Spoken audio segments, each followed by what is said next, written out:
nyonso ba Pergame zaika ya kokangana ti na ba Efeso ba Philadelphia ba église nyonso tokolobela awa mama ani oyiko pesa biso mpe détail concernant église ya Pergame makambo nango ezalaki koleka kuna na cité ya Pergamus. Yeah, kuna makambo na église ya Pergame makambo ya mabepe ezalaki kuna me bazalaki na ba religion ebele na kati ya na baza ba religion ezalaki ya trop me bandesi ba religion nyonso wana ba antichrist moko ezalaki na kati bazalaki contre église kaka ya Jésus. Donc ba église nyonso bazalaki wana bazalaki ba contre na église ya Jésus Christ. Jusqu'au point où cité à Pergame un trône de Satan. Yeah. Trône de Satan, il dit que côté à Satan à Mabele ou ils allaient à Mabele à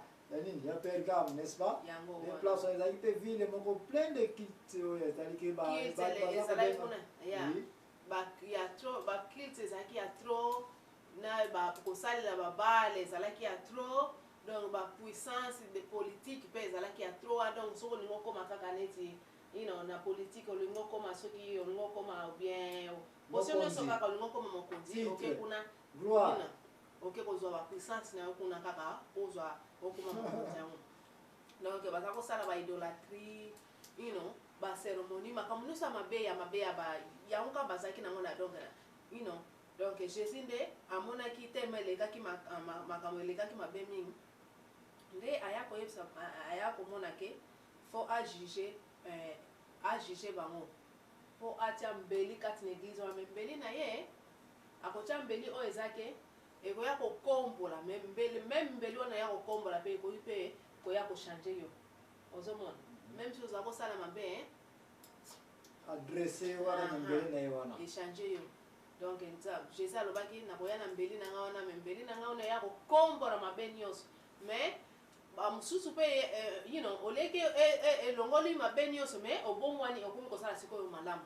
donc Jésus nde ayaki kosala bongo.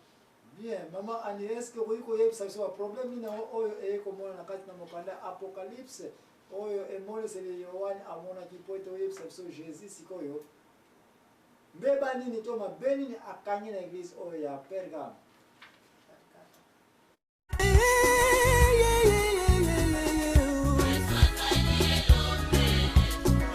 Yes,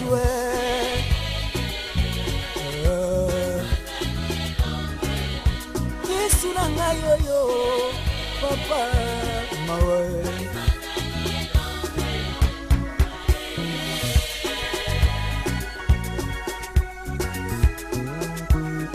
umbanga sipanga yo wana bako ya Yesu yo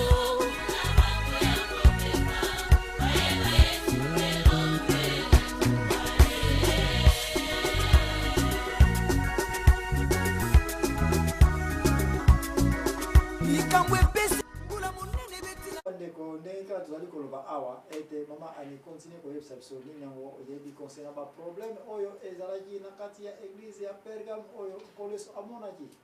ya donc ndenge bazalaki wana bazali kosala na kati ya église kaka kuna bazali kosatakane bango na bango kaka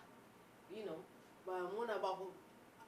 bamosusu koko mona batalibanda kutu bakoya kaka baye koatake bino bomona kana baeglise moko bovandi kaka bino moko boyebona kaka bato bakote bino baye kobengana bino obe kobamba bino bamabanga kaka bongo kochasse kaka bino kaka bongo donc nde makambo wana eza koleka mais sikoyo bango na bango mpe na kati église bazali koatakane bango na bango donc nyonso wana ezala koleka donc ezalaki epuis bazali kosalela makambo oyo makambo ya kalakala oyo ezalaki mibeko Moïse apesa bango 600 mibeko wana Moïse apesa bango bakoma kosala makambo yango donc korenforcer bamibeko nyonso wana makambo ezalaki te Jésus Christ ayaki ne kutu ayaki kolongola yango ayebise bango ke bolanda yango mpenza te me bango bazalaki korenforcer bango yango neti baidolâtrie na kati kosala kama baidolâtrie kosala babale nyonso wana bampungu kobikola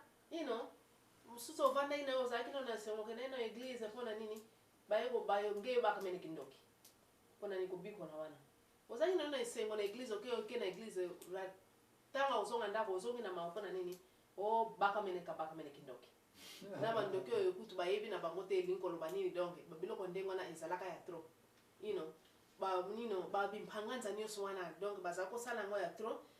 ezalaka makasi mpena na église wana kokende na basimetiere kokende koloba bakomba bato nyonso wana elekaka na baeglise wana na église wana eza koleka mingi wana baceremonie eza koleka ya ndenge na ndenge ya démoniaque nyonso wana eza koleka ndenge na ndenge baeglise ezalaki otelemi na yo me bazobiko bazotindika na makasi bazokoutilize force physique mpo batindika yo bato oyo baza mayele te bazokanisa nguya ya nzambe eyeli yo me bozomona ke passer soki azopese 120 kilo na yo moto bozopese na yo 60 bazotindika yo force ndenge wana ozomona bango bazokanisa force physique bazoutilize mpo batindika moto molimo santo ekoteli ye nzoka eza kaka force pase tellement makasi eleki azotindika moto aza pena mwana mwasi ozana mwana oza poa ekoka te bazotindika bazobanini o monguya eyeli ye me bazokosalelaka makasi na ya bomutu biloko nyonso wana donc bango baza kosala yango ya trop yango omoni ntina ntango ya lelo oyo yango ezosala na baeglise na biso baeglise na ndenge na ndenge ebimi kaka wana okendaki na makambo mosusu bakomi koloba oyebi teke likambo oyo esali boyeboye mpona nini yo osalaki boyeboye biloko ya ndenge wana eza mpena bien te donc eza bon bien mama Annie mpona bandeko oyo bosili kolanda mama Annie bokoki on ne pas comprendre mama Annie comment aza kopesa application ya makambo elei na église ya Pergame kati na vi na biso okoya komona ete église oyo eza korepresente vrai aspect ya église chrétienne ya mikolo oyo eza église ya Pergame mama Annie parce que église ya Pergame oyo soki okoki kotala yango bamakambo nyonso oyo eza concentré autour ya eloko oyo babengi kombo ya religion religion bato église ebele baza trop religieux dans ce sens que okoya kokuta ete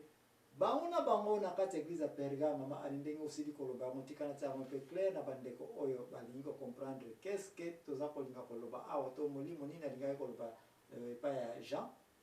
okoya komona ete bamangomba ya ndenge na ndenge baislam babouddhisme baisme nyonso babalame babale nyonso na badayana basekte na bango nyonso wana bakomaki na misala na ndenge na bango eke bamembre oyo ya église chrétienne kati na église bakomaki mpe kolanda presque baapplication ya biloko ya ndenge wana par exemple mutu soki aza kobota te bayebi ete na mokili bakokende kotrouve soit molimo ya dayana mpo akoka kobota ebongo na église ya Pergame okoya komona bato wana mpe bazalaki concentré na bamisala ya sorte boyekaki efukama wana vanda wana totsela maboko mpo bana kobota baseremoni ya ndenge na ndenge zwa mai ya lusaku munu oyo zwa babiloko ya boye na boye misala wana ti na kati ya église ya Pergame ezalaki misala ya kala ya bareligion kiye basynagogue ya batanga ya bamoïse ezalakaki mpo so osali masumu yaka na mwana meme tokosakrifie ye epuis baprêtre bango bazwi misuni bango bale makila wana baye kosopa yango place wana baseremoni ya boye ti na ntango oyo toza kolobelaka awa na église ya Pergame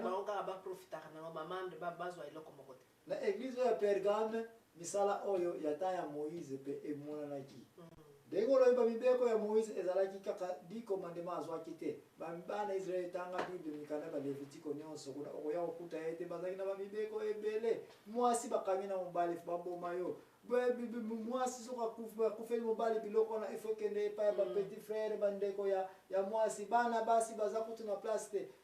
okoya na église bana basi bovandaka kuna bopasi na bareno te tous ces religion bato bazalaki trop de religieux qui peuvent elekaki trop Jésus amonaki bango bambikudulu ezalaki ya trop Jésus amonaki bango eke boye na église na mobali na yo na bana na yo avant bobima koyoka yo mwana na yo kuna sanga mene kindoki bakamene tout ce qui est religieux bazalaki mi concentré ta batanga matali ba religion kobikula bato tokende na ebembe eza kuna obino nyonso mai ya ebembe oyo bosokola yango bato mokili bazosala yango bato mpe église okuna okuta bazosala yango kaka oh ba malédiction qui est bat ba comme be mikolo ba envoûtement et tondi na bino soki oza membre église à Pergame oyo ba ko to ke na mai wana to ke to sokola et puis tambo ko sokola mai wana comme mutu na mutu amema bido ya mai na ndako na ye tous ces genres de pratiques oyo ezalaki emonaki na église ya Pergame Jésus Christ aza komona ba kaka alobeti ya trop de prophètes parmi vous ba prophétie ndenge na ndenge za kobima mutu nyonso alingi kobikula mutu nyonso akomaki pasteur mutu nyonso akomaki rima reke baparle ya ndanga babiloko ndenge na ndenge Jésus Christ ata omoni misala nyonso abi na yango zero misala nyonso oza kosala kasi mopanga na ngai yaka Jésus Christ ekoya po esala nini oya kabola bino oya kokata misala nyonso mabe wana me mingi mpona koya koredresse bino